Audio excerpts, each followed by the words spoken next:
आज हम देखते हैं हर कोई अपने रिश्ते को लेकर परेशान है। हर कोई अपने लाइफ में रिश्तों में स्ट्रगल कर रहा है। इसके ऊपर हमने कुछ सॉल्यूशन के तौर पर हमने इसी के ऊपर कुछ प्रिंसिपल ढूंढ के आपके लिए लाए हैं जो आपके रिश्तों में मिठास भर देंगे। तो शुरू करते हैं। प्रिंसिपल एक, सुनना बोलने से ज्यादा गहरा होता है। ज्यादातर लोग रिलेशनशिप में बस अपनी बात कहने की जल्दी में रहते हैं, लेकिन साइकोलॉजी के अनुसार एक्टिव लिसनिंग यानी सामने वाले को पूरी तरह बिना टोके ध्यान से सुनना रिश्तों में विश्वास और समझ को कई गुना बढ़ा देता है। जब आप बिना जजमेंट के सुनते हैं तो पार्टनर को यह महसूस होता है कि उनकी भावनाएं मान्य और सुरक्षित हैं। यह सिर्फ सुनने का काम नहीं है, बल्कि एक भावनात्मक सहारा है जिससे झगड़े कम और कनेक्शन गहरा होता है। नाम की एक मनोवैज्ञानिक तकनीक बताती है कि अगर हम पार्टनर की बात को बिना बीच में टोकें, पूरी तन्मयता से सुने, तो हम सिर्फ जानकारी नहीं बल्कि उनकी भावनाओं, डर, उम्मीदों और जरूरतों को भी समझ पाते हैं। जब आप सच में सुनते हैं तो आप शब्द नहीं, दिल पढ़ते हैं। सुनना का मतलब है मोबाइल, टीवी या किसी भी डिस्ट्रैक्शन को एक तरफ रखना, आंखों में देखना और शरीर की भाषा से यह जताना कि आप ध्यान दे रहे हैं। बीच में हाँ, मैं समझ रहा हूं जैसे छोटे संकेत देना, ताकि सामने वाला खुलकर बोल सके। जवाब देने से पहले यह दोहराना कि आपने क्या समझा, ताकि कोई गलतफहमी ना हो। रिसर्च यह भी दिखाती है कि जब किसी को एहसास होता है कि उन्हें सच में सुना जा रहा है, तो उनका डोपामिन और ऑक्सीटोसिन लेवल बढ़ता है। ये दोनों ही खुशी और भरोसे के हार्मोन हैं।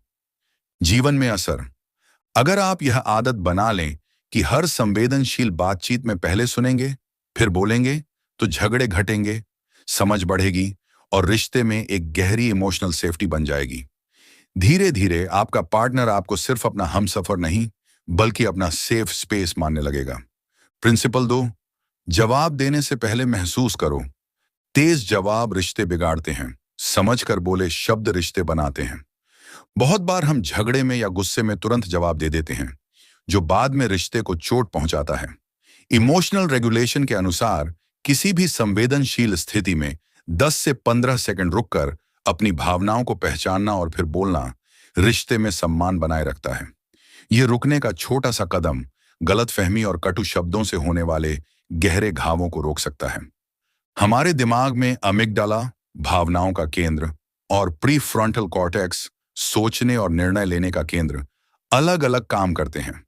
जब कोई बात हमें गुस्सा, दुख या झुंझलाहट दिलाती है, तो अमिगडाला तुरंत रिएक्शन करवाना चाहता है, बिना सोचे समझे बोलना।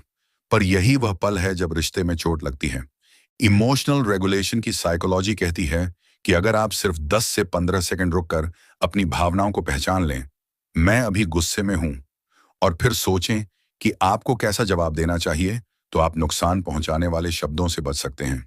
रुकने के फायदे, शब्दों की तलखी कम होती है, सामने वाले की नीयत समझने का समय मिलता है, रिश्ते में इज्जत और भरोसा बना रहता है। जीवन में असर, यह आदत आपके झगड़ों को बहस में बदल देगी और बहस को बातचीत में। पार्टनर को लगेगा कि आप उनकी भावनाओं को अहमियत देते हैं और यह रिश्ते में सुरक्षा का भाव पैदा करता है। प्रिंसिपल 3, तारीफ और आभार रोज की आदत बनाओ। प्यार जताना रिश्ते को जीता जागता रखता है, चुप रहना उसे धीमे धीमे मार देता है। रिश्ते की सबसे बड़ी गलती है यह मान लेना कि उन्हें तो पता है कि मैं उनकी कद्र करता हूं। हकीकत यह है कि इंसान को बार बार आश्वासन की जरूरत होती है। रिसर्च बताती है कि पॉजिटिव साइकोलॉजी और ग्रैटिट्यूड एक्सप्रेशन रिश्तों में सबसे बड़ी मजबूती का स्तंभ है।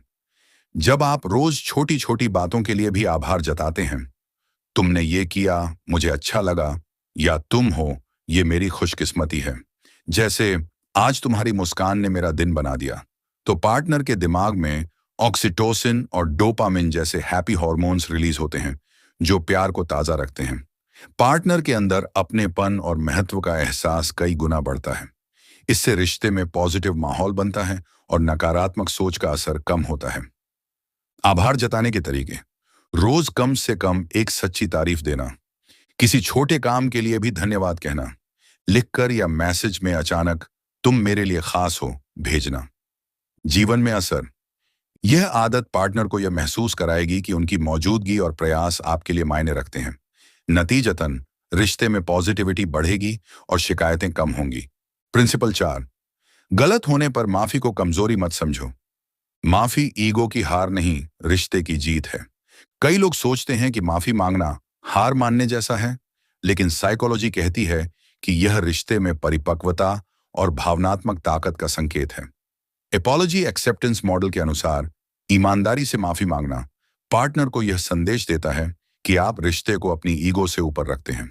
यह भरोसे को फिर से बनाने का सबसे तेज और असरदार तरीका है।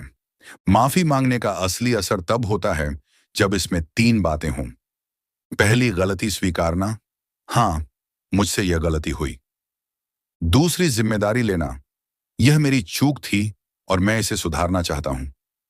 तीसरा, सुधार का वादा, अगली बार मैं इसे दोहराने से बचूंगा। साइकोलॉजी यह भी बताती है कि माफी मांगने का असर सिर्फ सामने वाले पर नहीं, बल्कि आप पर भी होता है। जब आप माफी मांगते हैं तो आपके अंदर कॉग्निटिव गलत करने के बाद मानसिक बेचैनी कम होती है, जिससे भावनात्मक राहत और मानसिक शांति मिलती है। जीवन में असर, माफी से पुराने घाव भरने की प्रक्रिया शुरू होती है। इससे भरोसा धीरे धीरे वापस आता है और पार्टनर को लगता है कि उनका रिश्ता एक सुरक्षित और सम्मानजनक जगह है। समय के साथ यह आदत छोटे झगड़ों को बड़े दरारों में बदलने से रोक देती है। प्रिंसिपल 5, रिश्ते में स्पेस देना उतना ही जरूरी है जितना साथ रहना। सच्चा प्यार पकड़कर रखने में नहीं, खुलकर जीने देने में है। बहुत से लोग मानते हैं कि अच्छे रिश्ते में हर पल साथ रहना चाहिए, लेकिन ऑटोनॉमी इन रिलेशनशिप्स थ्योरी कहती है कि हर इंसान को अपनी पहचान, पसंद और निजी समय चाहिए, भले ही वह गहरे रिश्ते में क्यों ना हो। जब आप पार्टनर को अपनी हॉबीज, दोस्तों या अकेले समय का हक देते हैं, तो यह मैसेज जाता है कि आप उन पर भरोसा करते हैं और उनके व्यक्तिगत विकास का सम्मान करते हैं। रिसर्च बताती है कि स्वस्थ स्पेस देने वाले रिश्तों में पार्टनर एक दूसरे के प्रति ज्यादा आकर्षित और उत्साहित रहते हैं। झगड़े कम होते हैं क्योंकि घुटन की भावना नहीं होती। दोनों का सेल्फ एस्टीम और भावनात्मक ऊर्जा बढ़ती है। स्पेस देने के तरीके, पहले, पार्टनर के मी टाइम को बिना शक या टोका टाकी के स्वीकारना। 2, उनकी हॉबीज या पैशन को बढ़ावा देना। तीसरी, साथ बिताए समय की क्वालिटी पर ध्यान देना, क्वांटिटी पर नहीं। जीवन में असर, जब आप यह बैलेंस बना लेते हैं तो रिश्ता बोझ नहीं, आजादी जैसा लगता है। पार्टनर को महसूस होता है कि वे आपकी जिंदगी का हिस्सा हैं, लेकिन कैद नहीं। यही आजादी और भरोसा रिश्ते को लंबे समय तक ताजा और मजबूत बनाए रखता है। इन 5 प्रिंसिपल्स को जोड़कर देखा जाए तो एक गहरी सच्चाई सामने आती है।